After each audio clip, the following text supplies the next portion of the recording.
네, 네. 우리 해시라이브의 두 번째 순서 이제 봉박징 순서가 돌아왔고요. 네. 뭐 누가 뭐래도 그래도 우리 해시라이브의 뭐 가장 중심이 되고 네. 예, 내용으로 보면은 뭐 완벽하게 가까운 그런 코너를 만들고 싶습니다.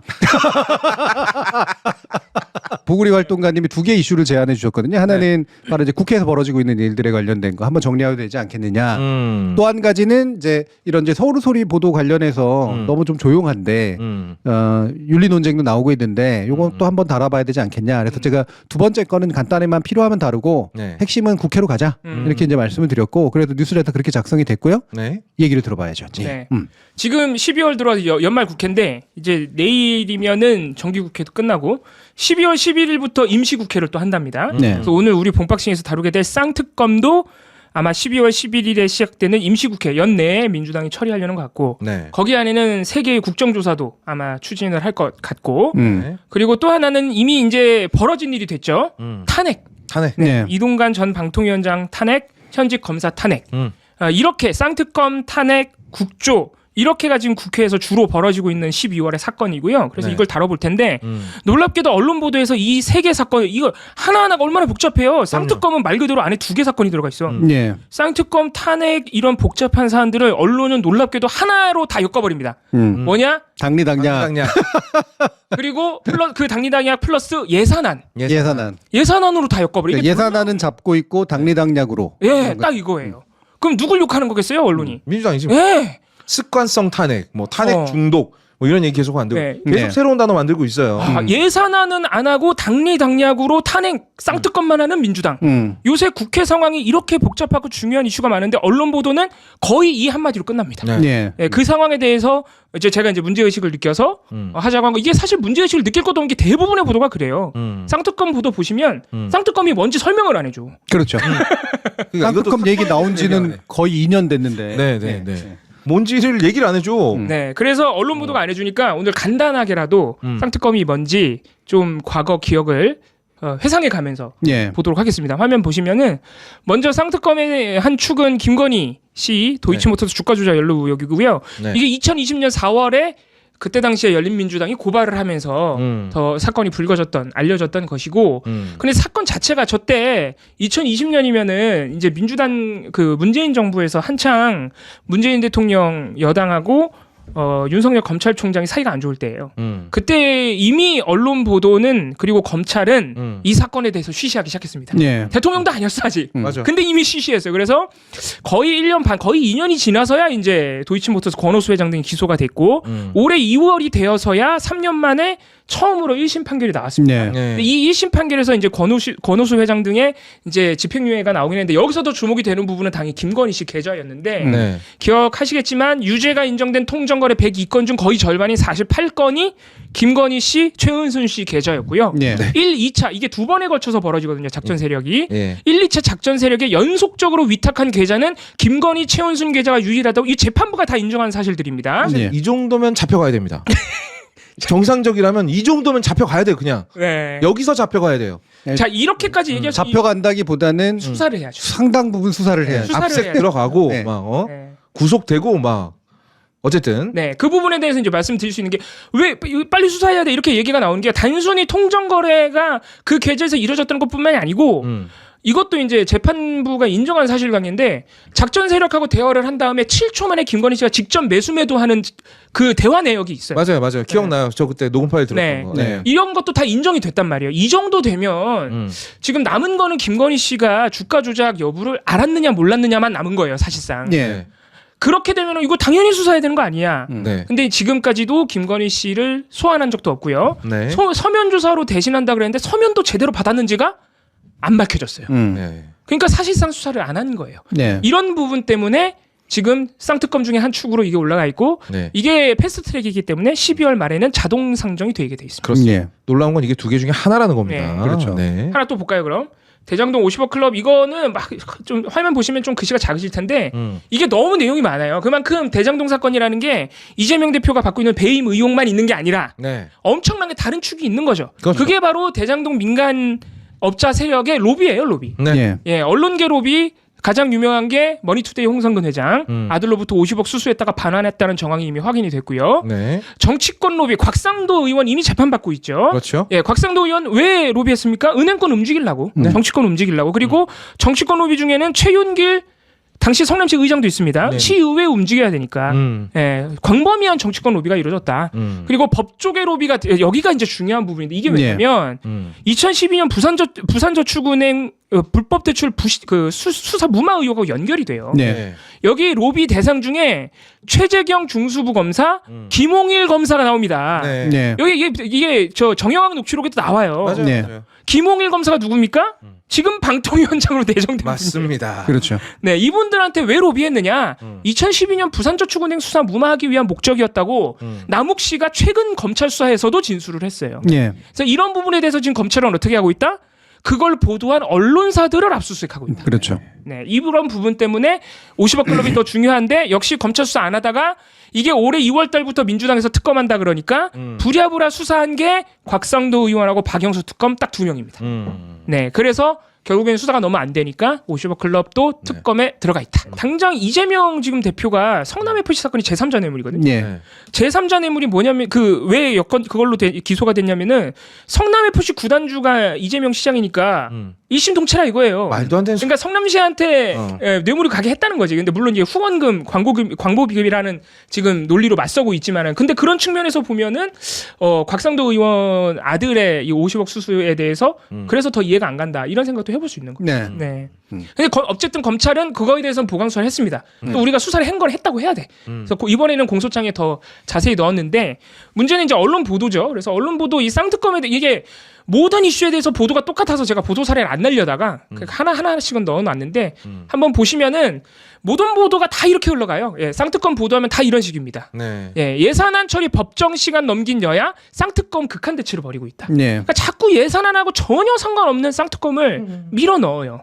예, 우리가 뒤에 가서도 얘기하겠지만 예산안 협상하고요. 네. 쌍특검 때문에 여야가 벌이는 공방은 아무런 상관이 없고요. 그렇죠. 쌍특검은 공방 안 벌여도 돼요. 네. 왜냐면 패스트트랙이라서 그냥 그렇지. 그냥 어차피 될 상정이 거예요. 돼요, 그냥. 공방이 필요가 없어. 소용도 없고. 네. 의장이 올리겠다고 하면 올리면 되는 거예요. 그렇죠. 예, 의장 물론 국회의장의 결단이 남아 있긴 네. 한데 자동 상정이 돼 있기 때문에 상관이 없지만 역시나 예산안 처리에 대한 책임을 쌍특검에 넘기고 있다. 보도가 이렇게 나오고 있다는 것만 보시면 되겠고 다음으로 살펴볼 게 더 중요한 겁니다. 예, 아까 우리가 얘기를 너무 많이 해버렸는데 이것도 제가 한번 다시 말씀드리고 싶었던 게 이동관 방통위원장이 왜 탄핵당하느냐. 야, 이것도 진짜 보도 안 해주더라고. 탄핵 사유를 보도 안 하는 탄핵 보도예요. 그렇지. 맞아. 네, 그래서 다시 한번 확인차 말씀을 드리자면 첫 번째는 상임위원 2명만으로 14건의 안건을 의결해버렸다. 이거는 합의제 정신을 명시하고 있는 방통위설치법 위반이다. 근데 사실 제가 뉴스레터에 써놨는데 이게 엄밀히 법조항으로 따지면 또 위법이 아니라고 볼 수도 있대요. 네. 예, 왜냐면은 제적위원 위원장이 단독으로도 회의를 열 수 있고 제적위원 가반으로 하고 있기 때문에 사실 제적위원 가반이면 2명이 출석해서 그렇죠. 2명이 동의하면 돼요. 되죠. 예. 예. 예. 그래서 명백히 그 조항 위반은 아니지만 합의제 정신이라는 전반적인 방통위 설치법의 정신을 보자. 이게 민주당의 생각이었을 것 같고요. 두 번째는 뭐 이거 저희가 많이 말씀드렸죠. 가짜뉴스 근절 대책. 이거 인터넷 뉴스 가짜뉴스 심의하게 하는 거. 그리고 네. 그거 가지고 막 KBS, MBC, JD 방송국한테 그 보도 자료 내놓으라고 한 거. 보도 경위, 취재 자료 내놓으라고 한 거. 이거는 방송법 위반이다. 네. 이거의 편성과 보도의 자유를 제작의 자유를 독립성을 침해한 것이다. 이렇게 보고 있는 것이고요. 또 네 번째는 공영방송 이사회임 과정.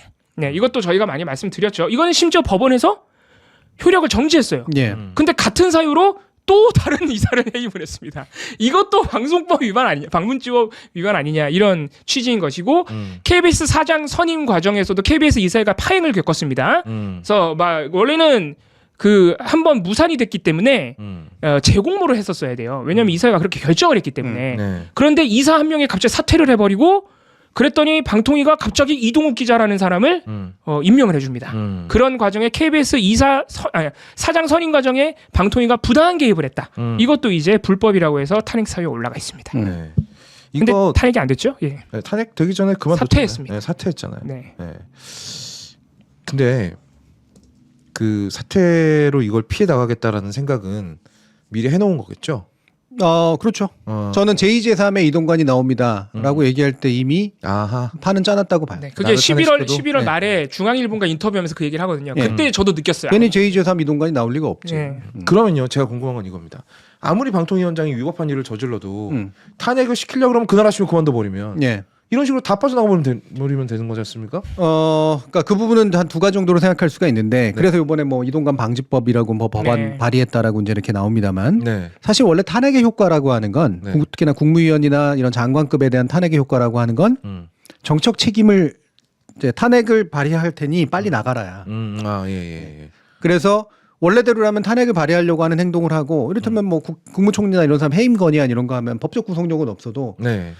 그 정당이 또는 대통령이 굉장히 심각하게 받아들여야죠. 원래라면 그래야죠. 그래서 이걸 심각하게 안 받아들이면 네. 나중에 정치적으로 상당한 압박이 생긴다라고 생각을 해야 돼. 네. 근데 이거를 법적 구속 여건이 없다라고 해서 인사권이라는 이름을 안 받아. 네. 그러니까 탄핵을 이제 발의한 거 아닙니까? 그렇죠. 그럼 여기까지는 권한 대 권한의 대립이에요. 맞아요. 이거 가지고 무슨 발목 잡기니 뭐니 네. 뭐 과잉이니 뭐니 이런 얘기를 전 왜 하는지 잘 모르겠어요. 음. 그럼 그 전에 정치적으로 수용하면 되는 문제.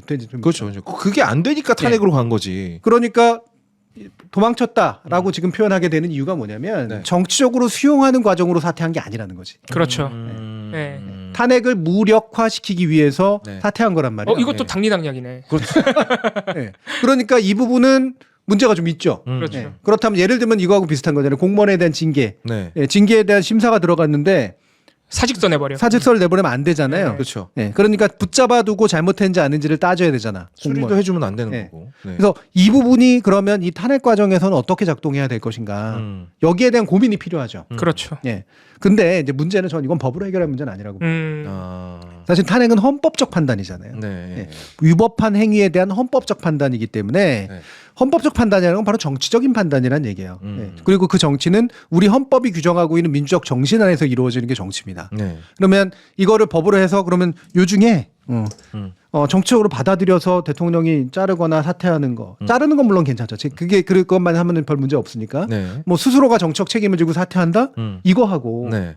도망가려고 사퇴하는 거 어떻게 구별할 거냐는 거야. 아, 그런 문제가 있네. 이건 일자 나누는 수밖에 없거든. 그러면 네. 이미 발의된 탄핵이 있을 시에는 네. 사퇴를 못하는 거로 한다. 이렇게뿐이 안 되잖아. 그러네요. 네. 근데 일자가 앞에 있다고 하면은 정치적 책임을 받아들인 거고 일자가 뒤에 있다고만 안 받아들인 건가? 이것도 정책 판단은 아니라고 좀 보고. 이것도 꼼수가 있을 수 있네요. 꼼수가 또 있을 수 있지. 그러니까 대충 분이 와가지고 내일쯤 탄핵할 것 같은데 그렇지. 오늘 내버리면 되잖아. 그러니까 이게 사실 이런 고민까지 하게 만드는 원인을 누가 제공했느냐. 정치적으로 수용하지 않는 방식이다. 수용하는 방식이 아니다라는 말씀하셨는데 사실 예를 들어서 대통령이 그동안 추천됐던 방통위원을 다 받아들여가지고 임명을 해서 5명을 채웠잖아요. 여기까지 안 와요. 안 가지. 당연히 안 가죠. 네, 여기까지 안 옵니다. 굳이 왜 탄핵시킵니까? 네, 그렇게 안 물론 해주세요. 위법 사유가 있다면 해야 되지만. 네. 네. 그래서 자꾸 이제 뭐 국민의힘이나 언론에서는 뭐 탄핵을 남발한다 이런 식의 비판도 하는데 이런 상황을 누가 만들었느냐. 그래서 사실 이렇게 이 상황 자체가 굉장히 이례적인 거거든요. 탄핵을 했더니 사퇴로 도망가. 이런 상황 자체가 앞으로 다시 보기 어려울지도 몰라요. 사태로 도망간 이유는 자 이게 이제 1인 체제로 되지 않고 2인 체제거든요. 네. 탄핵을 당하면 네. 2인이 남아요. 근데 탄핵당한 사람은 투표권 행사 못해. 직무정지가 돼요. 네. 직무정지가 돼버리니까 한 명 이제 한 명 남는 거죠. 한 명으로 음. 이 대행을 하면 네. 위원장 자격으로 회의는 소집할 수 있어. 네. 재석위원 과반을 못 하잖아요. 그렇죠. 의결이 안 돼요. 네. 네. 언제나 혼자 찬성뿐이 안 되니까 네. 의결이 안 돼요. 아. 예. 그러니까 방통위가 안 굴러간다 이런 얘기를 하고 있거든요. 네. 그럼 어떻게 하면 돼요? 다른 상임위원 임명하면 됩니다. 맞아요. 그렇죠. 여당 추천해 준 사람도 있고 많잖아요. 네, 야당 2명하고 여당 1명 더 메꾸면 되잖아요. 네. 그럼 2대2 구조잖아요. 네. 그것도 하기 싫은 거고. 그거 하기 싫은 거지. 네. 아하. 그렇다고 여당 상임위원만 1명 딸랑 임명가지고 둘이서 하게 만들기? 또 욕 먹으니까. 그건 또 명구스럽잖아요. 네, 너무 심하지. 네. 그거. 네. 그러니까 당연히 그쪽에서 걱정하는 방통위가 예를 들면 멈출 일도 없을 뿐더러 예를 들어 방송사 멈춘다는 이런 희대의 거짓말을 저 왜 하는지 모르겠어요. 저 해적 방송이라는 단어도 봤어요 언론 보도에서. 야, 그건 진짜 무식을 넘어서서 이거는 네. 악한 거야, 악한 거. 아. 예. 절대 방송위가 멈출 일이 없고요. 그리고 만약에 정말로 의결사항이 필요한 29개의 어떤 항목이라든가 이런 걸 하려면 한다면 위원회를 합의제로 구성해서 하면 돼요. 네. 그렇지. 예. 그러니까 여기 아까 말씀드렸지만 위원을 임명하면 돼요 상임위원을. 예. 예. 그러니까 자기들 마음대로 결정을 못 하겠으니까 도망친 거라고. 예. 이게 본질입니다. 이게 본질. 아 그러면은 진짜로 지금 정부 여당은 부위원장하고 대통령이 임명한 위원장 둘 다 대통령이 추천했단 말이죠. 이상인 부위원장도 네. 딱 그 두 사람만은 모든 걸 굴리고 싶은 거구나. 그렇지, 그럼요. 빨리빨리 하려고. 싶은 거지. 그게 안 되니까 사퇴를 했다. 해버리는 거지. 그러니까 총선 전까지 최대한 자신에게 유리한 국면을 미디어 국면을 만들기 위해서 이 2인 체제를 억지로 유지하려고 하는 거예요. 야, 이건 진짜 나쁘다. 저 이렇게까지는 생각 못했어요. 아니 당연히 그렇잖아요. 난 사실 한 명 남아도 이럴 줄 알았어. 제 안에 60%가 찬성했습니다.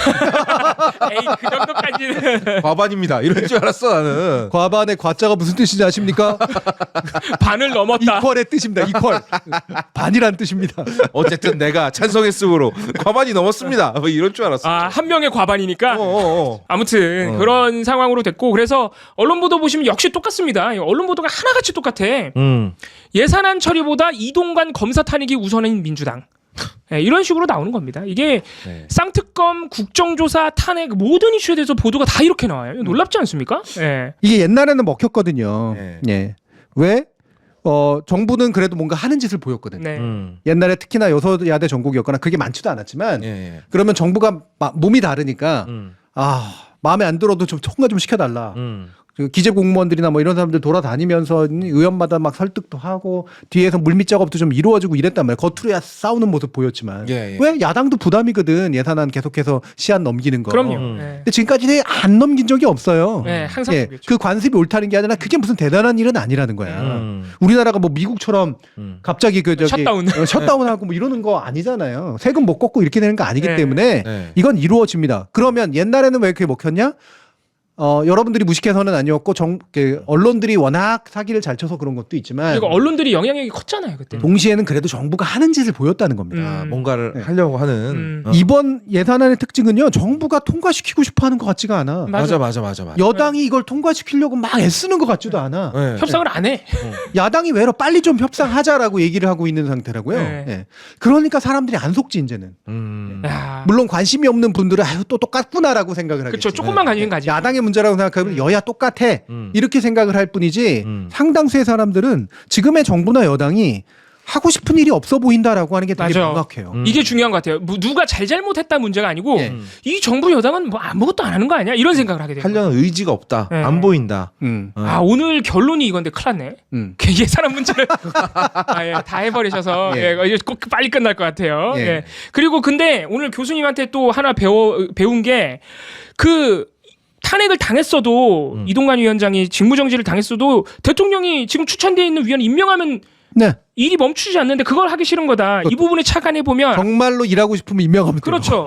그건 너무 자연스럽게 당장 내일도 할 수 있는 일인데 그걸 당연하죠. 하기 싫어하는 것이 이게 중요해요. 왜냐하면 대부분의 언론 보도 예산안은 처리 안 하고 탄핵만 하는 민주당 이 보도가 이 이동관 탄핵에 대해서 다 어떻게 보도하냐면 민주당이 방송 환경을 총선에서 자기네들한테 유리하게 만들어 놓으려고. 와 씨. 근데 이건 애초에 불가능해. 불가능하죠. 이동관을 탄핵시켜도 불가능해요. 당연하죠. 아니 정부가 정권을 갖고 방통위원회 다수가 애초에 법적으로 정부정 다수로 되어 있는데 어떻게 해? 맞아요. 할 같지도 않은 소리 하고 있는 거예요. 네. 그러니까. 차라리 2대2 구조가 만약에 정상적으로 되잖아요. 네. 예. 그러면 자신들이 원하는 거는 하기는 힘들겠지만 네. 동시에 어떠냐면 합의제 구조에서 뭔가 3대1이라도 만들거나 만장일치를 만들려면 타협이 일어날 거 아닙니까? 네. 그게 그 뭐 정치를 맨날 한다는 사람 늘 얘기하는 다당제하고 똑같은 효과 아니에요? 맞아요. 그렇지. 예. 이른바 협치 아니에요? 네. 예. 그 협치하지 않으면 안 되는 의사결정 구조를 만들어 놔보자는 거지 그러면. 그렇지. 그러면 그 얘기는 이게 하기 싫다는 얘기는 뭐냐면 무슨 일이 있어도 내가 하고 싶은 대로 해야겠다는 네. 그 태도 하나뿐이 없는 거잖아. 그 저기 이사들 다 잘라버리고 막 박문지 이사 문제까지 더 심각한 일을 했던 게 YTN 문제도 그렇고요. 수로 밀어붙인 거 아니에요? 네. 지금 민주당 가지고 욕하는? 네, 맞아요. 예, 수로 밀어붙이고 강행하고 다행하고. 협치 없고 타협 없고 이런 거 아닙니까? 원래 합의제 구조인데 거의 의회나 마찬가지의 합의제 구조인데 정부 여당에게 다수를 보장해주는 안정적인 합의제 구조 아니에요? 네. 예. 근데 수로 밀어붙였다? 라는 얘기 한마디라도 난 못 들어봤어. 그러니까 언론 보도에 그 얘기가 안 나와. 한 번도 못 들어봤어요. 심지어는 수도 다 안 채고 밀어붙였는데. 예를 들면은 특정 선거구에 의원이 이제 보궐이 됐는데 네네. 이 보궐선거 미루고 국회 운영하는 거하고 똑같은 거거든요. 지금의 그렇지. 방통이라고 하는 거. 네. 예. 그러니까 2대 1도 아니야. 2대 0으로. 일회용으로 만들어 놓고 영을 안 채우고 있으면서 네. 그리고 또 이동관 위원장 사퇴하니까 또 이런 보도가 나옵니다. 많이 보셨을 거예요. 전략적 결단 이동관 정리를 택한 윤석열 대통령. 그러니까 이 사태를 칭찬해주고 있더라고. 그러니까 이게 뭐 허를 찔렀다. 예, 묘수다. 신의 한 수다. 허를 찔린 민주당. 개나 예상하지 소리야, 못했다. 진짜. 이거를 예상하는 사람이 더 이상한 사람은 아니에요. 이렇게까지 나올 거라고 누가 예상합니까? 아, 대단한 보도들입니다. 아무튼 이런 보도가 지금 지배적이라는 게 정말 절망적인 상황이고, 그리고 네, 이 사람이 그저께 네. 지명이 됐고요. 연합뉴스 보도 제목 보세요. 아, 꼼꼼한 규제에 주력할 전망이다. 이거 얌전한 제목이고요. 언론 개혁 박차 가한다. 이런 네, 보도 굉장히 맞아요. 많습니다. 약간 놀란 거는 조선일보가 오늘 사설에서 굉장히 비판했더라고요. 오늘 조선, 네. 동아, 중앙 모두 사설에서 네, 엄청 비판했어요. 굉장히 세게 비판했습니다. 이렇게 꼭 이렇게 다 검사로 채워야 되냐고. 사설은 공중전이고 음. 기사는 지상전이잖아요. 알겠네요. 무슨 말인지 알겠습니다. 그러니까 지상전에선 어쨌든 당장의 적이랑 싸워야 되는 거야. 그죠? 그렇지. 예. 이것도 하고 저것도 백병전 벌어져 있고 이제 야당하고 당장은 싸워야 되는 약간 육군 보병 같은 거네. 예. 그러니까 사설은 조금 더 전략적으로. 전략적으로 사실은 정권은 어느 정도는 계속해서 견제를 해야 되거든. 야, 진짜 대단하다. 조선일보가 보기에 그 검사판이 지나치게 벌어지는 건 자기들한테도 별로 좋은 건 아니거든요. 그렇죠. 권익위원이 그러니까 김홍일 권익위원회가요. 지금 권태선 박문진 이사장이 돌아가 있잖아요. 법원이 네. 집행정지해가지고 그 방통위가 자른 거 집행정지했잖아요. 네. 그랬더니 11월 21일 날 이 김홍일 권익위원회가 권태선 위원장이 492만 원 업무 추진비를 썼는데 이게 김영란법을 위반한 것 같다. 네. 그러면서 경찰에 사건을 이첩해버렸어요. 네.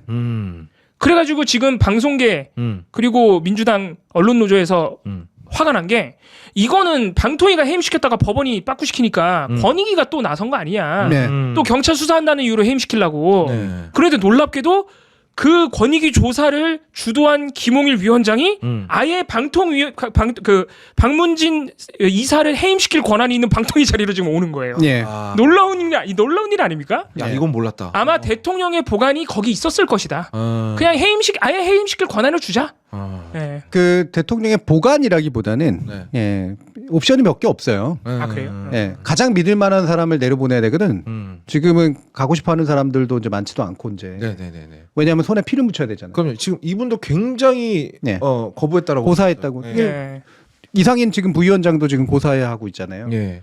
제대로 된 법적 판단이나 상황적 판단을 내리는 사람이면 안 받는 게 맞아요. 시킬 게 뻔하게 이건 나중에 문제될 일들을 시키게 될 가능성이 높단 말이야. YTN 넘기는 것부터 해가지고. 네. 그럼 좀 무리라는 거는 다들 좀 알고 있다. 알고 있지. 나중에 자질 없으면 감옥 갈 수도 있다라는 걸. 근데 제 짐작컨대는 좋게 말하면 을이고 네. 나쁘게 말하면 읍소가 작동해가지고 저는 받았다고 생각해요. 근데 읍소했다는 보도가 나왔어요. 윤석열 대통령이 굉장히 원래 형이라고 부르는 잘했다. 사이라면서. 네. 아 형! 뭐 이러셨겠지 뭐. 믿을 만한 사람 보내고 기껏해야 나온 사람이 김장겸, 이진숙인데 네. 네. 예. 이분들도 뭐 예. 엄청납니다. 예, 엄청난데 예를 들면은 방통위가 방송사의 이사인 사람을 공영방송 이사인 사람을 기소가 됐다는 이유 하나나 말로 잘랐는데 네. 법원에서 부당 노동행위로 판결받은 사람을 예? 상임위원 자리 지금 이진숙 씨는 또 상임위원 노리고 있다라고 듣고 있어요. 네, 네. 추천돼 있어요. 예. 네. 그 자리에 앉힌다? 너무 웃긴 일 아닙니까? 진짜 네. 너무 모순적인 일. 네. 말도 안 되는 일이네. 그거는 뭐 특별 사면이 이미 됐나? 아직 사면 전인데. 그러면은 김장겸 사장을 안 치고 싶은 마음도 있었지만 그것 때문에 못했을 수도 있겠다. 부담이 있었- 덜 믿은 거죠. 네. 방송사 그들의 시각에서 보면 나부랭이들이 아무리 와서 충성서약은 했지만 네. 예. 내가 지금까지 보고 만나고 했던 사람들에 비해서 보면 믿지 못하죠. 함께한 그러니까 윤 대통령은 철저하게 그걸로 판단하는 사람이거든요. 그리고 지금은 적어도 이제 아무리 봐도 5개월간 정말 바짝 뭔가를 해야 되는데 그렇지 않으면 총선 치는데. 이유가 뭔지 잘 모르겠고 네. 그죠? 그때 가서 바꾸더라도 지금은 정말 믿을 만한 사람 안 치는 게 필요한 거였거든요. 정말 믿을 만한 사람이 온 거잖아요. 네. 네. 근데 저는 의외로 저 양반이 할 수 있는 일이 뭐 그렇게 많을까라는 생각도 들거든요. 지금 설거지죠. 네. 네, 지금 이동관 위원장이 벌려놓은 거 다 해야 됩니다. 네. 그 포털 그 뉴스리뷰 평가위 그 법제화라고 해야 되나요? 관제화라고 해야 되나요? 아무튼 네. 그거 설거지하다가 아예 덤탱이 자기가 다 쓰는 수가 있거든요. 네. 그래서 저기가 연합에서 말한 꼼꼼한 규제가 뭘 위한 꼼꼼함인지 잘 모르겠는데 네. 내가 당하지도 않으면서 규제력은 생기는 네. 통제력은 생기는 꼼꼼함일까? 그게 있을까? 네. 네. 아니면 근데 그게 불가능하진 않은 게요. 네. 이미 판은 앞에 전임위원장이 만들어 놓은 거거든요. 짜놨어요. 그 공무원의 팔을 비틀거나 뭔가 눈에 보이는 불법적인 행동을 해서 부당한 판결을 그러니까 부당한 어떤 결정을 내리도록 하는 것까지는 그렇게 필요 없는 일들이 많아요. 왜냐하면 YTN은 이미 대주주 변경 신청을 하기 전 단계 그 주식 매각 과정에서 문제가 있는 거거든. 네. 여기서 무리함이 작동하고 있었어요. 네, 통매각부터 잘못된 결정이요. 네. 그리고 가짜 뉴스 같은 경우는 방심위를 통과해서 방심위를 지금 무리한 일을 지키고 있는 거거든요. 네. 네. 이동관이 했던 무리한 일 중에 하나는 근데 KBS 털고 MBC 털고 이런 거잖아요. 네. 이렇게 조사 보고 받고 이제 이런 거. 네, 이런 것들은 나왔던 것처럼. 그러니까 앞에서 이미 해놨고 네. 네. 거기에 이동관이 가가지고 그거를 이제 가짜뉴스 범위로 확장하고 포털까지 확장해 놓은 거야. 네. 이래야지 미디어판을 바꾸니까. 네. 네, 런칭을 시켜놨어. 개문 발차야. 그렇죠. 네. 그런데 윤 전사가 내려버렸네. 그럼 대신 가가지고 가던 거나 좀 운전해줘. 그렇죠. 문 닫고 엑셀 밟으면 되는 거구만요. 네. 아. 놀랍게도 지금 방통위가 네이버 뉴스 알고리즘을 조사하고 있어요. 이게 초유의 사태거든요. 네. 알고리즘을 조사하고 있는데 그것을 이어받아서 바통을 이어받아서 할 가능성이 높은데 이 보도 안에 그런 게 들어가 있습니다. YTN 대주주 변경이랑 공영방송이랑 가짜뉴스 근절 대책이랑 포털 대책 그런 거를 꼼꼼한 규제로 이 기사에 써놨더라고요. 네. 저는 이거 시스템 망가지는 건 둘째치고 이제 방통이라는 기관 자체가 필요가 있나 싶거든요. 그러니까 제가 뉴스공장 나와서도 얘기를 했고 네. 고민하고 있는 부분, 제 주변에 있는 우리 저기 해시 라디오 같이 하는 이정훈 교수나 아니면 정미정 박사님이나 이런 분들도 같이 고민한 게 뭐냐면 방통이라는 체제가 여전히 그래도 방송의 독립성 내지 그러니까 이게 내용을 다루는 미디어의 나름대로 이제 독자성을 유지하기 위해서 필요한 조직인 건 맞는데, 왜냐하면 여러분들 이게 그냥 부처 하나가 되잖아요. 네. 바로 대통령이 꽂은 장관이 꽂은 이런 식으로 바로 그냥 내려먹힙니다. 네. 예. 그나마 방통이라 구조라도 되니까, 위원회 구조라도 되니까 5명 위원회 구조. 임명하는데도 야당 의견도 들어야 맞아요. 되고 합의도 해야 되고 일부러 복잡하게 만들어 놓은 네. 거예요. 근데 일부러 복잡하게 만들어 놓은 걸 애써 단순하게 만들었잖아요. 그러니까 그렇죠. 임명을 안 하는 방식. 그리고 단순하게 만들 수 있는 꼼수가 있다는 게 드러난 거 아닙니까? 네. 네. 그러면 이제 효용성이. 예. 그러면 이 제도로 우리가 원하는 어떤 복잡한 상태를 창출할 수 있을까? 안 된다는 게 보인 거예요. 그러면 이거는 이제 어떻게 해야 되나 옛날 체계로 돌아갈 수밖에 없는데 정부 부처가 돼야 되는 영역 일부 남기고 옛날에 방송위원회라 그래가지고 민간 영역에서 완전 위원회. 자율 규제를 하는 그런 방식으로 다시 돌아갈 수밖에 없어요. 네. 근데 공무원 안 시켜야 되는 거고. 네. 근데 이것도 문제인 게 지금 방심위도 그럴 수가 있잖아. 네. 방심위도 민간 조직인데도 불구하고 형식적으로는 네. 행정조직처럼 굴고 있잖아요. 맞아요, 맞아요. 그러니까 고민이 많은 거야. 이건 제도 설계를 어떻게 해야 되지? 그렇지. 진짜 나쁜 놈 나와가지고 제도 망쳐버리면 이거 아무리 설계를 해놔도 방법이 없어. 다 망가지는데 네. 그러게. 이렇게 되는 거죠. 약간 무력감이 드는 네. 것 같아. 그럼 이거 누구한테 좋을까? 지금 집권 세력 같은 사람들한테 좋아요. 이용할 수 있으니까. 네. 그러니까 이제 오케이 다 민영화시키고 다 그냥 뭐 알아서 시장에서 먹게 하고 웬만하면 규제하지 말자. 방송주심의 규제도 없애자. 어차피 만약에 그런다고 쳐봐. 그러면 그나마 종편이 눈치 봤던 게 다 없어지죠. 재승인 과정에서 그래도 눈치라도 본 거고 네. 다른 방송사 제어가 과정에서 눈치라도 본 거거든요. 이것도 없어지는 거예요. 아이고 매. 그러니까 이게 완전 진퇴양난이에요. 그런데 저렇게- 진짜 네. 종편들이 그나마 눈치도 안 보는 세상은 또 싫거든요. 네. 어떻게 해야 되냐 이거. 진퇴양난이죠. 그래서 아무튼 김홍일 지금 후보자가 또 청문회를 거칠 텐데 일단 저는 궁금한 게 방금 교수님께서 말씀하신 이 방통위원회, 방심위원회라는 제도 자체에 대한 진퇴양난의 상황, 과연 청문회에서 그런 질문까지 나올까? 거기까지 갈까? 거기까지 안 갈 거. 만약에 민주당에서 누군가, 야당에서 누군가, 국민의힘은 안 할 것 같고 야당 쪽에서 누군가 그런 질문을 했을 때 이력이 전혀 없는 김홍일 후보자는 뭐라고 대답할까? 이번에 또 궁금해지긴 하네요. 거기에 대해서 아무 생각 없으실 거예요 지금. 네. 해야 되는 일과 할 수 있는 일에만 지금 집중하고 있을 겁니다 아마. 네. 마지막으로 교수님이 이미 결론을 다 내렸지만, 예, 그럼 보도로 보고 넘어가겠습니다. 그럼 예산안 보도는 어떻게 하고 있느냐? 이 보도들을 봐야 될 텐데, 일단 예산안 자체에 대해서만 얘기하는 보도들은 역시나 뭐 예상하시다시피 네. 야당의 발목 잡기입니다. 예, 야당이 숫자로 밀어붙여서 이 얘기 자주 하네. 숫자로 밀어붙여서 마음대로 예산을 다 깎고 이재명표 지역 사랑화폐 같은 거는 증액시키고 이렇게 하면서 폭주하고 있다라고 보도를 하고 있고, 그중에 이제 대표적인 게 민주당이 소형 모듈 원자로 사업을 전액 삭감했어요. 그래서 이제 소위를 넘겼는데, 그랬더니 이제 대한민국 원전 산업을 민주당이 말아먹었다고 이제 엄청나게 보도가 나오고 있거든요. 맞아요. 방금 이제 화면으로 보시는 보도도 그런 것 중에 하나입니다. 예. 소형 원자료 예산을 깎아버리는 바람에 그 이제 끝났다. 이게 전 세계적으로 이 SMR 소형 모듈 원자로가 굉장히 미래가 촉망받는 기술인데 이거 아니에요. 얘는 업데이트도 안 돼 있어. 얘네는. 그게 문제입니다. 네. 이거 추진하던 그 네. 업체 자체 지금 부도났잖아요. 네, 부도났어요. 부도났어요. 제가 뉴스레터에 써놨습니다. 네. SMR은 업계에서는 끝났다는 평가가 지배적인 상황. 처음 나왔을 때부터 좋은 평가 못 받았어요. 네, 처음 나왔을 때부터 우리나라 전문가 중에서도 소수지만 이거 안 된다. 이거 가지고 그 엄청난 우리 도시나 국가 차원의 전력을 감당할 수 있다. 안 된다는 얘기가 조금씩 나왔는데 결국에는 전 세계에서 가장 앞서 나가는 미국 회사, 제가 회사 이름을 까먹었는데 네. 거기가 끝났어요. 네, 끝났어요. 판 사기 한번 칠라는데. 네. 한번 거하게 한번 하려고 했는데. 네, 아무튼 뭐 예산안 보도들 대부분이 다 탄핵 특검 정쟁에 매달리는 야당의 책임으로 법정계를 넘겼다. 이렇게 다 보도가 됐다고 있는 현실을 예. 오늘 이렇게 한번 살펴봤습니다. 예. 그래서 예산안 문제는 이미 한번 얘기했으니까 이건 정부 옛날하고도 달리 정부 여당이 하고 싶어하는 것도 아닌 것 같다라고 하는 거. 그래서 사람들에게 이거는 양비론조차도 작동이 잘 안 된다. 네. 예. 이제 그런 거고요. 그래서 이거 그냥 계속 그러지 마시고 네. 빨리 예산안 통과시키기 위해서 그냥 빨리 침대 축구 털고 일어나서 예. 이제 얼마 안 돼서 휘슬 부니까 예. 빨리 타협해가지고 골 나눠서 먹기를 바라고요. 특검 얘기만 간단하게 정리하고 가면 네. 네. 특검이 될까 안 될까? 지금 민주당도 고민하고 있는 것 같아요. 네, 네. 예. 이게 이제 밀어붙이기식이 될까 안 될까? 근데요. 국민들은 지금 60~70%가 네. 특검이 필요하다고 생각하고 있어요. 네, 여론조사 결과 계속 나오죠. 일관적이에요. 네. 여론조사. 이게 밀어붙이고 누군가를 망신 주는 건 이미 시간이 2년 동안 우리는 엄청나게 많이 당한 게 뭐 예를 들면은 네. 대통령 선거 이제 후보 때는 내조에만 힘쓰겠다 거짓말이었잖아요. 네. 대놓고 거짓말하는 네. 거죠. 제2부속실 없애고 눈에 안 띄게 하겠다 거짓말이었잖아요. 네. 없앤 것만 사실이었고. 네. 예.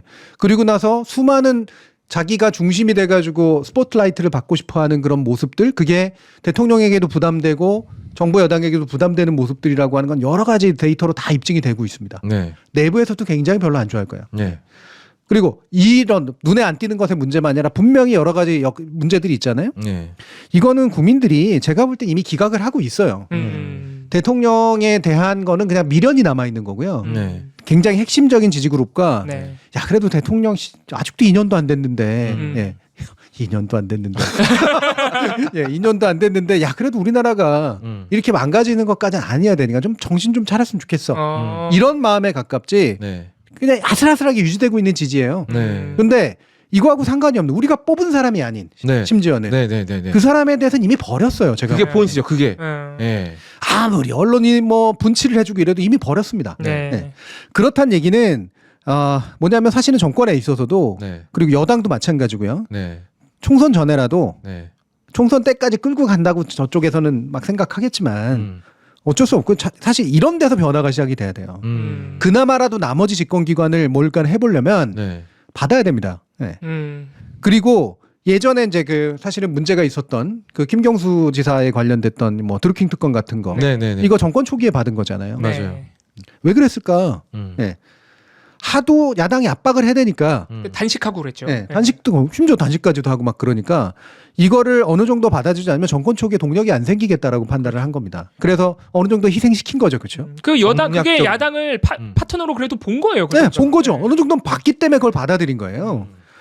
그런데 특검 주장이 괜히 나오는 게 아무 때나 나오는 게 2년 동안이나 나왔고 국민적인 여론도 성숙됐고 의혹도 이미 충분히 성숙할 만큼 성숙했어요. 네. 특검 왜 해? 특검이라는 건 딱 두 가지 요건. 하나는 검찰 못 믿겠다. 네.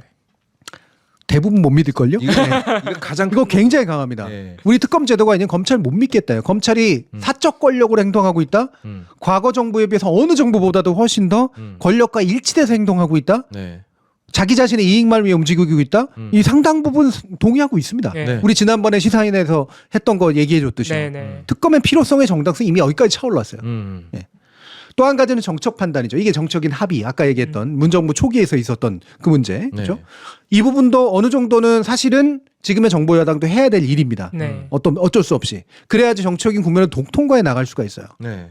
그럼 이거를 특검안을 통과하면 결국은 거부권만 남거든요. 그렇죠. 그렇죠. 제가 볼 때 정부 여당은 특검 자체는 원래 잘 안 될 거라고 생각을 하고 하더라도 시간이 걸릴 거라고 생각하지만 그것 때문에 총선 전에 힘들어지는 게 제일 싫은 거예요. 네. 음. 그렇죠. 거부권을 써야 되는 상황이 싫은 겁니다. 네. 그 자체가 싫은 거구나. 쓰게 되면 총선은 폭망이거든요. 네. 네. 거부권을 썼다는 것 자체로 약간 표심에 피해가 이것까지는 좀 심하지 않냐. 네. 예, 노란봉투법이라든가 방송법에 대해서 잘 몰라서 이거는 이제 거부권 왜 썼는지 잘 모르고 네. 그렇죠. 양곡법이라든가 간호사법은 그래 뭔가 이해관계에 다툼이 있으니 하면서 그냥 반반 뭐 이럴 수도 있었는데 지금 이미 쌓일 만큼 쌓이고 거부권 좀 너무 많이 쓰는 것 같은데. 이것까지 특검까지 안 네. 받아? 근데 네. 검찰도 잘 못 믿겠고 김건희 여사에 대해서도 나는 불만인데 네. 자기 와이프 지키려고 거부권 행사해? 아하. 사적으로 권력을 쓰는. 요거는 굉장히 다른 문제입니다. 네. 네. 와, 그러면은 진짜 거부권 전국이라고 해야 되나? 거부권을 써야 되는 상황이 오는 게 이제 12월 말 또는 늦으면 내년 초로 넘어갈 텐데. 그렇죠. 그때가 이 대통령실 입장에서는 제일 곤란한 거죠. 정말 요게 제일 싫은 일인 거예요, 네. 지금. 네. 근데 솔직히 여당이 탄핵 남발하는 것보다 대통령이 거부권 남발하는 게 훨씬 심해요. 심하고 더 많죠. 지금. 네. 지금 횟수가 횟수도 더 많아 심지어는. 횟수가 두 번 똑같아. 응? 여기에는 역풍이 존재할 수가 없습니다. 이미 여론조사가 다 나오고 있잖아요. 국민들이 이거 원한다니까. 그리고 윤석열 대통령이 만약에 거부권 행사 안 하면 어떻게 될까요, 교수님? 응? 거부권 행사 안 하면. 뭐, 거부권 행사 안 하면 네. 제가 볼 때는 사람들이 놀랄 거예요, 같아요. 예. 그래도 대통령이 이 부분만큼은 좀 심각하게 생각했나 보네. 이거 이거 한번 지켜볼까? 음. 당장 여당에 엄청난 이득이 되지는 않겠지만 네. 지켜볼까 하면서 약간 중도. 그렇죠. 예. 예. 그러니까 다음 총선에 반드시 얘네는 응징해야겠어보다는 살짝 한번 지켜보는 지켜보자. 거죠. 쪽으로 이제 바뀌겠죠. 한번 약간 그래도 거리를 좀 두면서. 예. 근데 왠지 거부권을 행사를 안 하면 그건 벗을 수 있을 것 같아요. 실질적인 통치를 김건희 여사가 하고 있다라는 거기서는 벗어날 수 벗어날 수 있는 게 많죠. 네. 여러 가지 그렇죠. 면에서. 예. 예. 근데 만약에 거부권을 행사한다. 그럼 이 모든 걸 다 뒤집어 쓰는 겁니다. 지금 언론사들에서는 50억 클럽만 받지 않겠느냐 뭐 이런 예상도 많이 하더라고요. 언론 보도를 보면. 장리가 아니라 뭐라 그래야 되나? 신문이니까. 론약. 그래도 신문을 론이라고 해주네. 저는 신문 지휘해서 지리지략. 지리지략. 제가 론리하진 않습니다. 네. 지리지략 좋네요. 예.